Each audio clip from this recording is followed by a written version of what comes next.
Xo'sh, o'rtoqlar, endi Amerikadagi ichkaridagi bo'ladigan narsalar haqida gapiraylik. Bu DV immigratsion vizaga taalluqli emas. Bu Amerikada ichidagi narsalar. Xo'sh, hozir ICE tomonidan yana avjiga oldi. Detentionlar, yo'lga ushlash, ICEga borganingizda check-inda ushlash, endi aeroport ham bundan oldin edi. Shuning uchun o'rtoqlar, shunga qarab ish qilinglar. Hozir masalan ICE sizni olib ketdimi, da bittada agar kurashmoqchi bo'lsangiz, chiqmoqchi bo'lsangiz, faqat o'zi yo'li shansi ko'p xebis.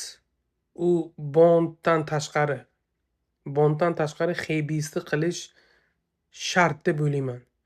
Chunki bond bilan chiqish har xil shtatda har xil qonun-qoida. U katta sudga ulanadi. U katta sudni o'zini okrugi bor.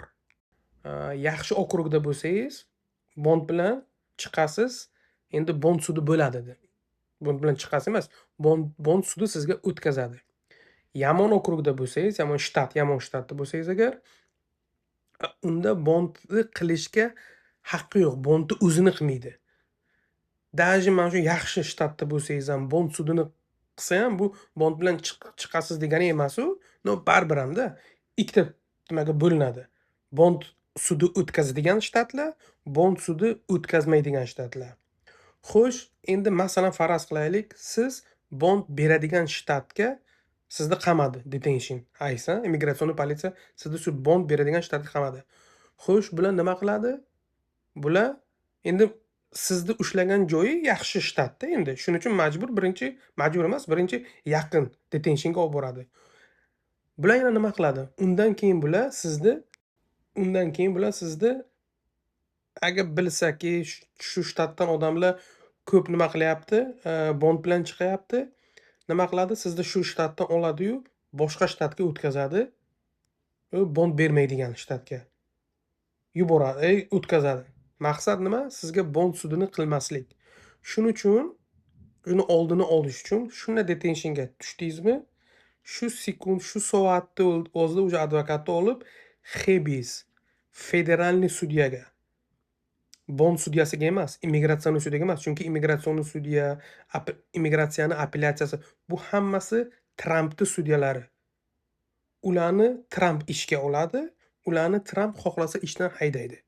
Shuning uchun xebis degan narsa bor. Bu federalniy sudya. Federalniy sudyalar Trampga hech qanaqa aloqasi yo'q. U bo'ysunmaydi Trampga. Shuning uchun xebisga berish kerak. Xebisga berdingizmi federalniy sudga, xebis nima deydi?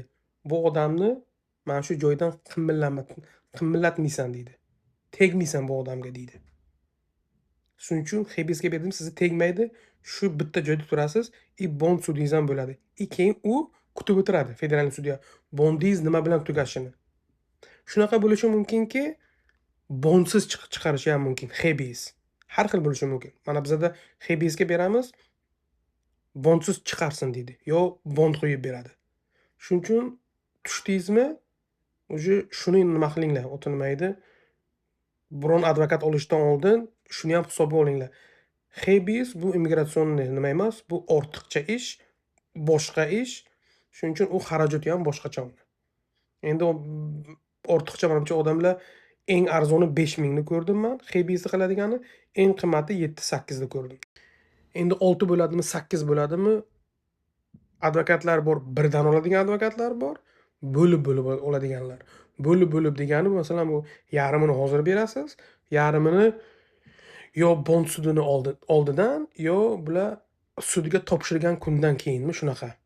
Mana shu. Shunga qarab hisob-kitobni olinglar.